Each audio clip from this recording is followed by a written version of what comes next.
Kombëtarja e Shqipërisë është rikthyer në stërvitje pas fitores së madhe ndaj Serbisë në Leskovac.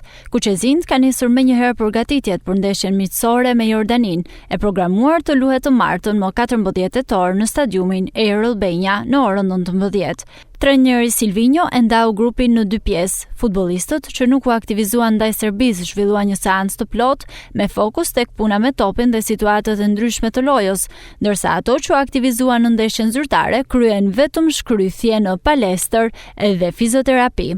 Atmosfera në kampin Kuqezi është shumë pozitive. Futbollistët e kanë kthyer në fest fitoren historike që afron edhe më shumë Shqipërinë me objektivin për të siguruar një vend në play-offin e botrorit 2026.